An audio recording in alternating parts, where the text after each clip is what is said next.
Hello বন্ধুরা, এই petunia ফুল গাছ হলো একটি শীতকালীন ফুল গাছ, কিন্তু তোমরা এইভাবে পরিচর্যা করো।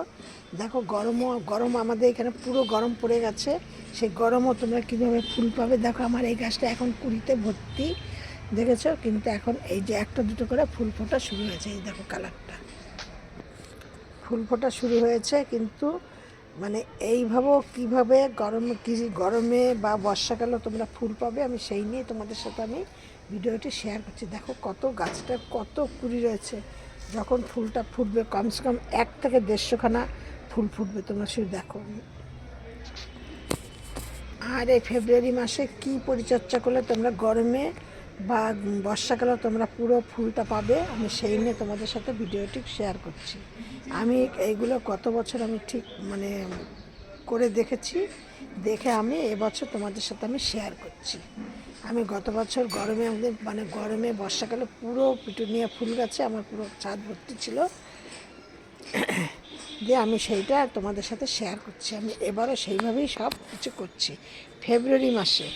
এখন একদম পুরো আমাদের এখানে পুরো দমে গরম পড়ে গেছে। আমি এখন তোমাদের সাথে সেইগুলি শেয়ার করবো, শুধু তোমরা 3-4টে জিনিস খেয়াল রাখবে, আর কিচ্ছু না। দেখো এই যে গাছটা কত ফুল, দেখেছো? অন্তত 50-60টার ওপরে ফুল আছে এই গাছটায়। এই যে একটা গাছে দেখো, দেখেছো? একটা গাছের মধ্যে কমসে কম 50 থেকে 60খানা ফুল আছে।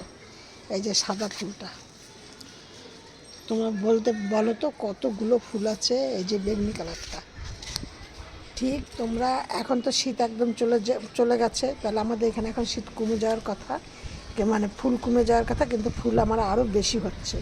আমি কি করে আমি এইগুলো করেছি বা কি কি সার দিচ্ছি, কি পরিচর্যা করছি, আমি সব তোমাদের সাথে শেয়ার করি ফেব্রুয়ারি মাসে। এখন গরম পড়ে গেছে, এখন শীতে তোমরা যেই পরিচর্যাগুলো করেছো সেই পরিচর্যা কিন্তু এখন করলে হবে না, এখন তোমাদের অন্যরকম পরিচর্যা করতে হবে।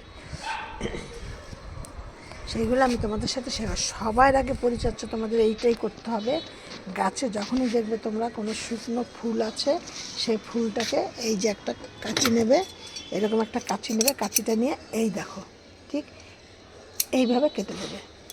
এই যে এইভাবে করে কেটে দেবে, কোনো রকমই যেন গাছে না হতে পারে, বীজ না আসতে পারে ফুলে, তাহলে কিন্তু তোমরা ফুল পাবে না। প্রচুর আমার এই দেখো প্রচুর পরিমাণে ফুল শুকিয়ে গেছে, এগুলো আগের শীতের সময় ফোটা, আর এই ফুলগুলো কিন্তু এখন ফুটেছে। তোমাদের সাথে আমি সেইটাই শেয়ার করছি, তোমরা দেখো। আমি চম্পাস ব্লগ থেকে ভিডিওটি করছি, আমি চম্পা বলছি। আমার এই ভিডিওটি যদি তোমাদের ভালো লাগে তাহলে তোমরা লাইক কমেন্ট শেয়ার করো, আর নতুন বন্ধুদের বলছি তোমরা একটা সাবস্ক্রাইব করে পাশের বেলটি বাজিয়ে অল করে রেখে দেবো। আজকে আমি তোমাদের সাথে ভিডিওটি একদম ছোট্টর মধ্যে করব, বড় একদম করব না।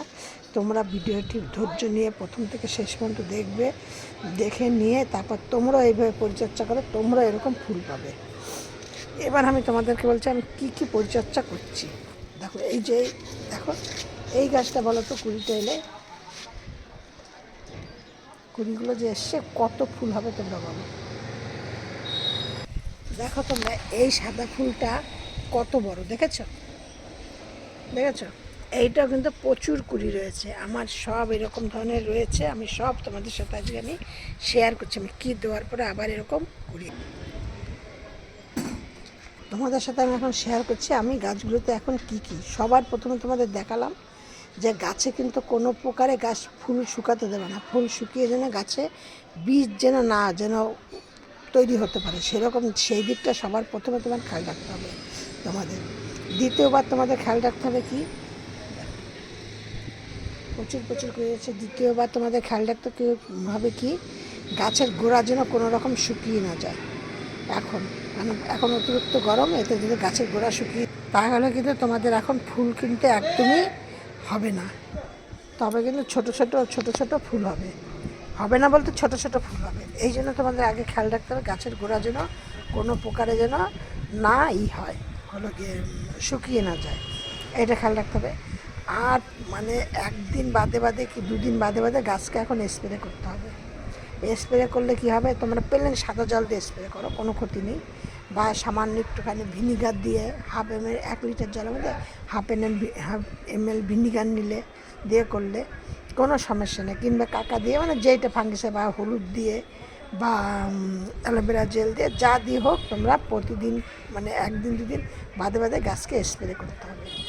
আর তোমাদের গাছগুলোকে এমন জায়গায় রাখতে হবে সেই জায়গায় যেন হালকা রোদ পায়, বেশি রোদ যেন না পায়, আর যেন হাওয়াটা যেন ভালো রকম পায়, যে গাছের কড়িগুলো দুলবে, পাতাগুলো দুলবে হাওয়াতে, বা ফুলগুলো দুলবে, তাহলেই দেখবে তোমরা এরকম ধরনের বড় বড় ফুল হবে।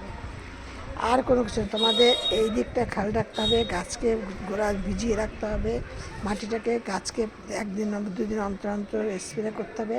আর গাছকে খাবার কি দেবে তোমরা, আমি এবার তোমাদের সাথে শেয়ার করছি খাবারটা। তোমরা একদম শেষের দিকটা দেখবে, তাহলে দেখে বুঝতে পারবে খাবারটা আমি কী দিয়েছি। কি সুন্দর দেখতে লাগছে, তোমরা বলো যে মানে সত্যি নাকি? গাছের ফুলগুলো দেখো কত সুন্দর দেখতে লাগছে। এবার বলছি খাবারের দিকটা। খাবার তোমরা এই সময় একদম প্লেন দেবে। এতগুলো গাছের জন্য আমার দেখো কতগুলো গাছ দেখালাম, প্রায় অন্তত 13 থেকে 14খানা গাছ আছে। এই 13খানা 14খানা গাছের জন্য আমি 13 চামচ কি 14 চামচ নিয়েছি তোমার ওই সর্ষের খোল পাউডার করে সেইটাকে নিয়েছি। তার মধ্যে নিয়েছি বাদাম খোল ওই সম পরিমাণে নিয়েছি, নিয়ে সেইটাকে জলের মধ্যে ভিজিয়ে দিয়েছি, দিয়ে তার মধ্যে আমি চাল ধোয়া জলটাকে দিয়েছি। চাল ধোয়া জলটা দিয়ে আমি 3-4 দিন চাপা দিয়ে রেখে দিয়েছিলাম, যে পচিয়েছি। সেইটাকে তারপর যত পারবে পাতলা করবে, পাতলা করে ওই জলটাই তোমরা প্রতিদিনকে ওই জলটাই দেবে। আর তোমাদের কোনো কিচ্ছু গাছের জন্য যত্ন নেবে, এই খাবারটা দেবে আর ওইভাবে গাছের গোড়াকে ভিজিয়ে রাখবে। 3 ভাগে ভাগ করে তোমরা এইভাবে যত্ন করো, দেখবে তোমাদেরও গাছে প্রচুর এরকম ফুল পাবে। একদম যদি না পাও তখন তোমরা আমাকে বলবে, দেখেছো? তোমাদের আমি একদম 100 ভাগ গ্যারান্টি দিয়ে তোমাদের আমি এই কথাটা বলছি। এই পর্যন্ত ছিল আমার আজকে ভিডিওটি শেষ করছি। সব ভিডিওর মতো আজকে তোমাদের বলছি, তোমরা সব ভালো থাকো, সুস্থ থাকো। নেক্সট ভিডিও আবার অন্য কিছু নিয়ে।